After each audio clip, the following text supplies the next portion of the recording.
Let's learn more about Risk IQ now from Scott Gordon. Great.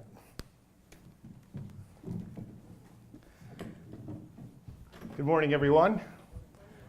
So I think I have 2 minutes to tell you. No, I have. No, you've got all your time. I got all my Yeah, we time? ran a Great. little late. Yeah, sorry. So hopefully by the end of this presentation, you'll all be digital threat management experts. And so that's my goal today. So at the end, you can let me know if I got close to that. So we're going to talk about digital threats, and you might say, well, come on, everything's digital in IT. What's a digital threat? So just as a quick definition, these are exploits, exposures, and adversaries that are outside your firewall that either could, will, or did affect your business. And so you say, well, external threats, why should I care about external threats? So in the Verizon data breach report, 75% of attacks are due to external threat actors. Only 25% are due to inside threats, inside risks. So that doesn't mean do away with all the defenses and layer defenses from the firewall inwards. It just means that your job, whether you know it or not, your job has gotten that much more difficult because, as everybody says, the firewall is deteriorating. Well, what everybody's starting to talk about is the fact that the softest way to go after your employees and your customers is to do external exploits. So let's get deeper into this. So if I said by a show of hands, how many of you have visited a website? How many of you have used a web app? How many of you have done any mobile banking? By the way, in banking, mobile has exceeded web transactions in that industry. Or how many people really have ever read a blog or done a social post?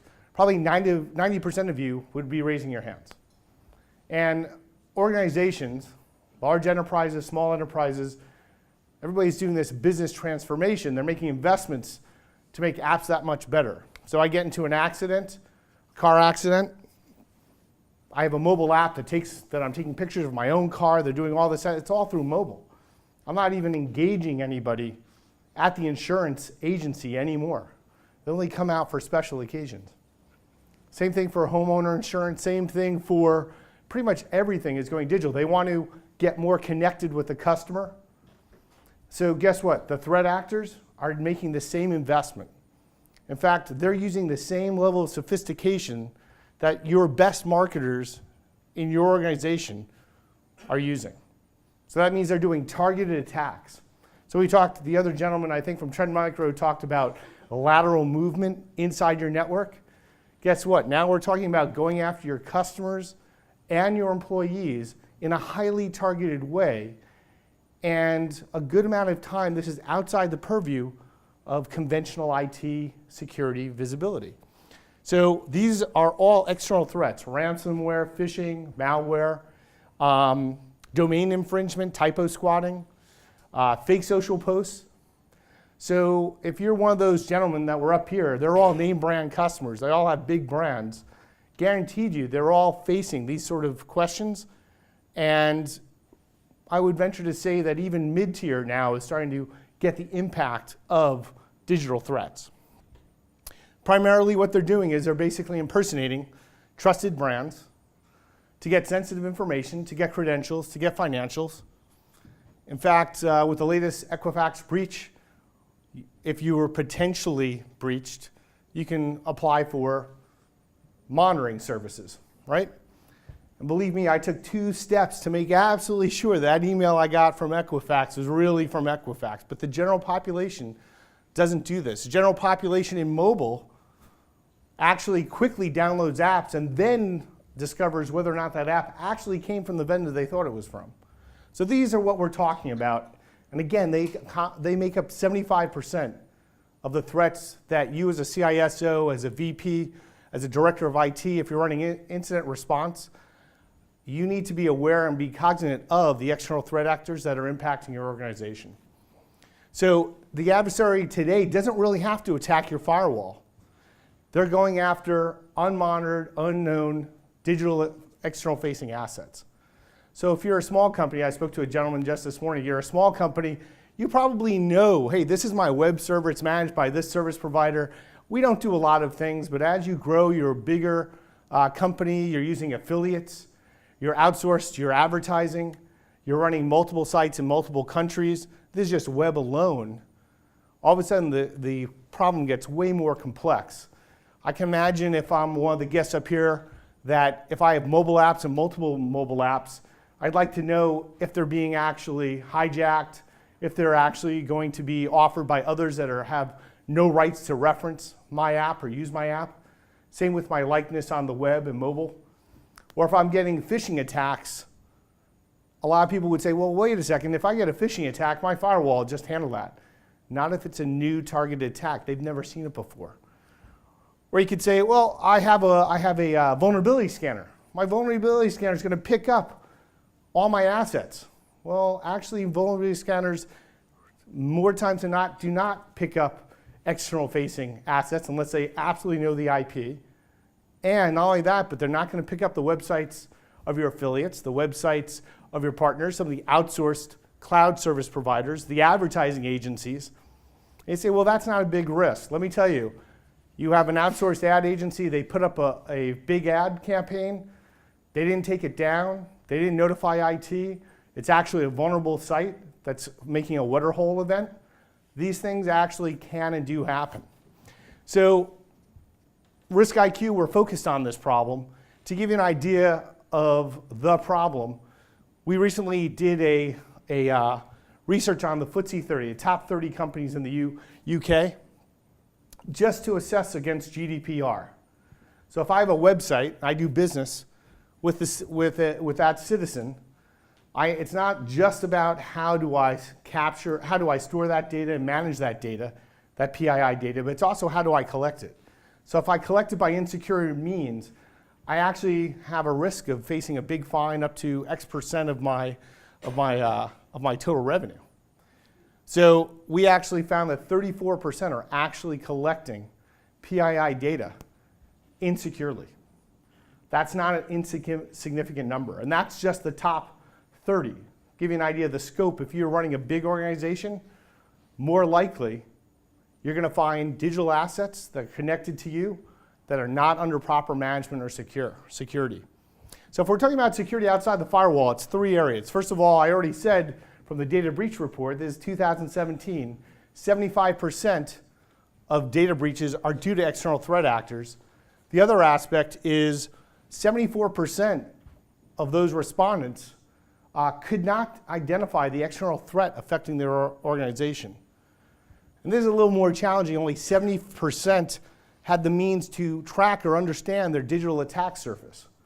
So if I said to everybody, how many people think they have good visibility and control of all the assets inside their network, chances are if you're using a network access control, if you're using a vulnerability scanner, if you're using system management tools, you're probably up to the 95% if you're really mature on knowing all the assets on your network. When we go to our customers, give you an example, 17 out of the top 24 banks use our solution. We identify 20 to 30% of assets that are unknown, unmanaged, and have a potential security risk. So it's a pretty significant issue. Again, if you're super small and it's very focused, probably not. As you expand, it definitely is an issue. So everybody's seen the kill chain, and everybody's really focused on layered defenses from the entry point in. But now you have to be concerned with those assets and those items that are outside your firewall. And the only way you can really do this is automation on the capture side, automation on the analysis side, and automation also on the response side. So it is a way to say, if I can capture all the information, everybody that does anything online, if I'm a business or an adversary, has digital footprints. You know, they registered something with a registrar. They have some infrastructure provider. They have some certs. There's some digital footprint. And if I'm able to say this is an adversary, even if the adversary typically changes just a few elements to go after your company, I probably, if I'm monitoring everything and I have analytics, can say, hey, I know this one is actually about to weaponize. Let's take it down before it does any impact. So that's the whole concept around digital threat management. And it spans web, social, and mobile. So you might say, well, I'm only concerned with phishing on the web. You're going to see phishing not only on web and email, you're going to see phishing on social. You might soon, if you haven't experienced already, already get phone calls that are phishing, especially to high targeted entities. So all these things are being combined. So if you monitor one and forget the other, there could be some risk. But we're talking on the web, domain infringement, phishing, same phishing on social and mobile, fake and rogue mobile apps. All these are external threats that have an impact to your company. So if I'm a CSO, I don't want to be blindsided by, hey, how come we didn't know about this? But they also have an impact on resources and operations. So typically we see these type of solutions, and sometimes they're lumped into threat intelligence, if you will. They're with the defender team. So they're with the team that basically is your GRC, your systems management team that's saying, I should know all my assets, right? It's a tenet of almost every security framework. Your hunters, your threat hunters are doing research. They're doing incident response. Your SOC team, let me know what's attacking me. Let me triage it to get answers and let me respond. And then the last one is the orphaned one, your brand managers who are basically getting calls from customer support saying, hey, all these people are calling, complaining about your app, and the brand manager goes, that's not our app, and they call security. This is your impact to your resources. So typically what we're finding is that on the defender side, they really can't get their full digital attack surface. So they're really relying on conventional means. So just-in-time pen testing. Point-in-time pen testing is good, but it's probably not covering your affiliates or other things connected to your organization. If we're talking about the hunters, again, the targeted attacks that are phishing attacks that are first time seen. So there's no precedence.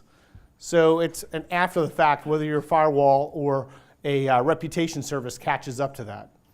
Or your SOC team that's getting it from all different angles and then has to escalate in terms of incident response cycles. So it's playing a bear, whether you know it or not. Again, if you're covering phishing and you're having someone actually go through, for example, an abuse box and piecemeal it to try to say, yeah, this is phishing, this is not, this one we should investigate, you're not going to resource-wise keep up with the amount of threats coming across. So what we see in the market, the current state is different teams using different tools. A variety of those tools have different levels of research and different means to actually get the information in, a little more manual analysis, and then trying to respond and coordinate that response in a timely way. And if you add all those numbers up in terms of processes and different tools and collaboration, it's super ineffective. It's better than doing nothing, for sure. And maybe you can only focus on one or two things, but it's not going to keep up. So in a desired state, you'd have some tool consolidation, but you'd have analytics that are predefining by way of automation saying, this is what I should focus on with my teams, and then it should be packaged for different team members, because a hunter doesn't do the same thing as a threat analyst, a defender, and a SOC team is slightly different than those organizations. And certainly brand managers are very different because they're just looking at brand abuse, IP abuse. So how could you put these things together to get to a desired state? So if you're looking at digital or thinking about digital threat management and where threat intelligence is going, it's really looking at something that can get you really comprehensive internet data sets. This is, again, this is more than just threat feeds. Threat feeds give you great data, they give you great fidelity, but they don't make you necessarily operationally efficient. You need something that's continually discovering, but this is from outside the firewall. So you're touching every IPv4. You're touching everything and not just touching it, but trying to understand where's it being redirected, what's the information, what's newly discovered domains, what are new mobile apps that somehow are representing that they have a relationship with me. So it's active monitoring across web, social, and mobile. And then what we're talking about is automated mitigation. So it's great to get all this information, but how do I quickly respond? And what's interesting is, if I asked you all here, because you're all practitioners, you've been there and done it, if there's an asset on my network that I need to remediate or take off my network, I think other than maybe automating playbooks, it's pretty straightforward. Yeah, I know I need to kick that off. I know I have a good idea of where that is. Now, what about external assets that are not even under your ownership? How do you do that? How do you automate that? So what a platform would look like is massive reconnaissance. Passive means taking it across web, social, and mobile. Because right now, most of your guys are using multiple tools. They're going to Whois, they're doing a Google search. They're taking a taxi threat feed. It's great, but it's just data. So then how do you do cross-correlation? That's the next step. And then how do you enrich the data so that your guys aren't doing the legwork to know that that's a threat actor already? And then last but not least is how do you coordinate for response? So this is what a digital threat management platform looks like. This is what the future looks like. Obviously, I'm here now. The future is now, right? So RiskIQ, we're taking a different approach to threat intelligence. So we have a platform that is already cross-channel. That's providing unified visibility and control. It is really superior intelligence. We're not an aggregator.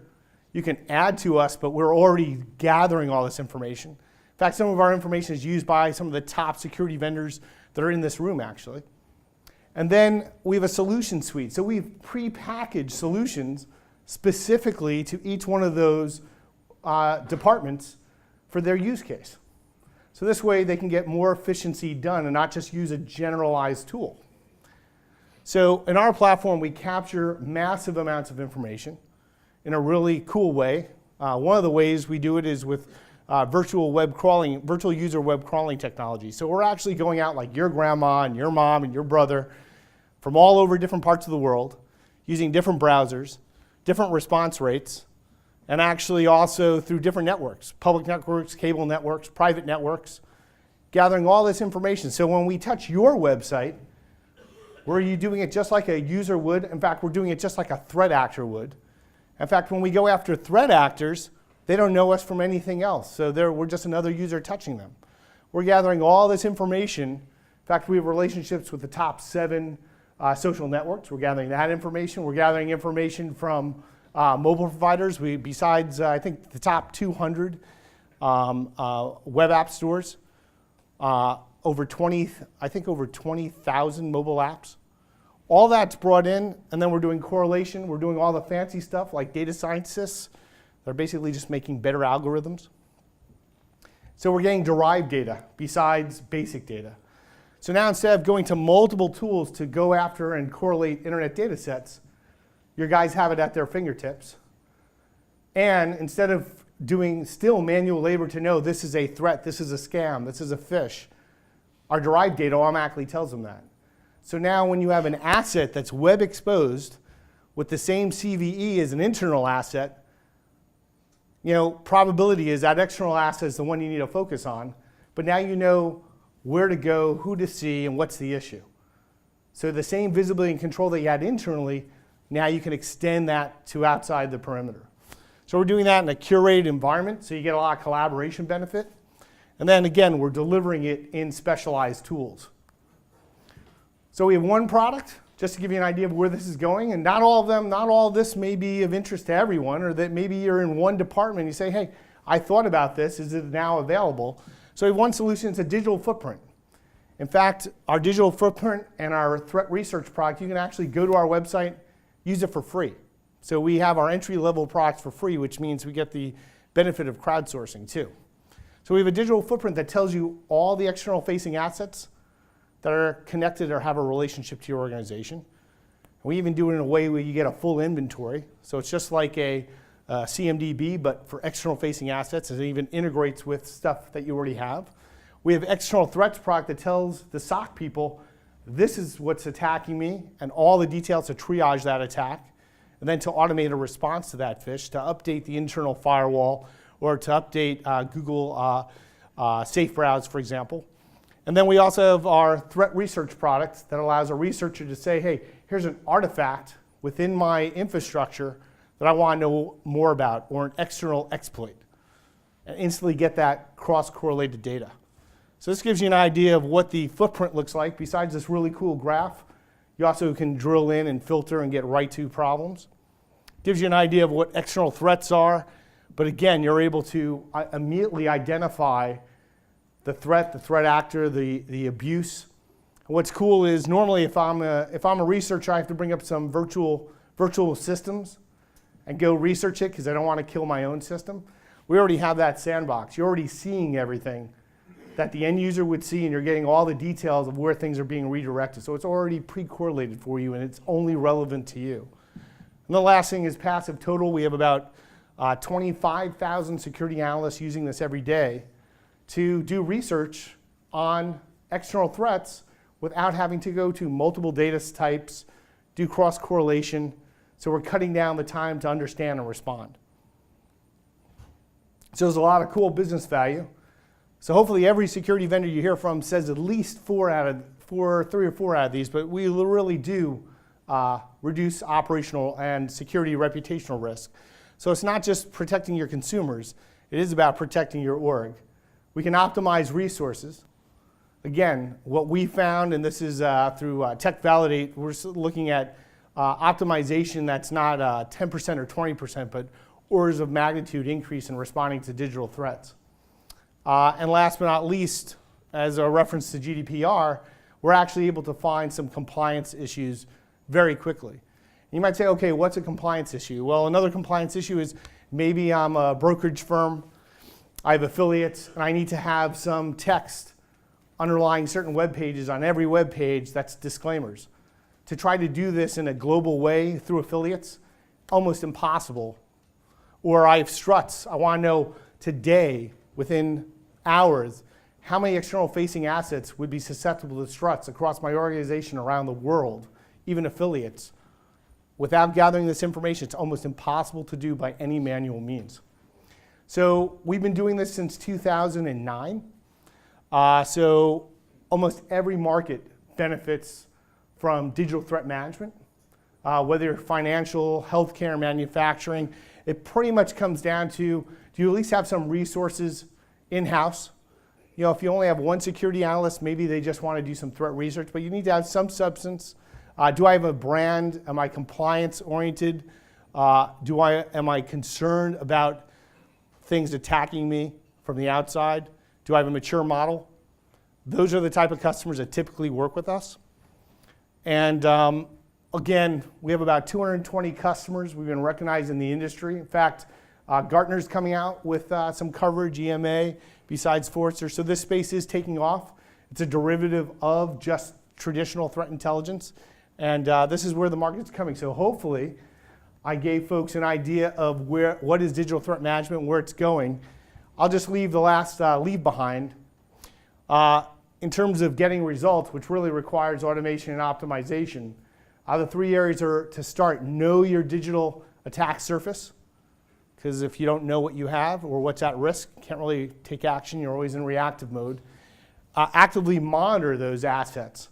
So if you, for example, you're producing web apps, even if you hire a third party to analyze the security of those web apps, if you don't know where those web apps are and what versions are they across your enterprise and the globe, you're only going to get a small fraction of the value that you're paying for. And last thing is to automate the mitigation. So that's automating workflow, not just for updating your internal infrastructure, but going after external threats by way of updating domain system tools, by updating all the infrastructure that the adversary uses, by updating reputation services, or workflow that literally links in with your legal, using templates to actually go after external threats by way of legal notice and action. All of that has to be automated. In fact, we have one customer that actually was able to pay for the system just by cutting down the amount of external legal teams that they had to use to actually go after threats. So thank you very much. Appreciate being here, and thank you for your time.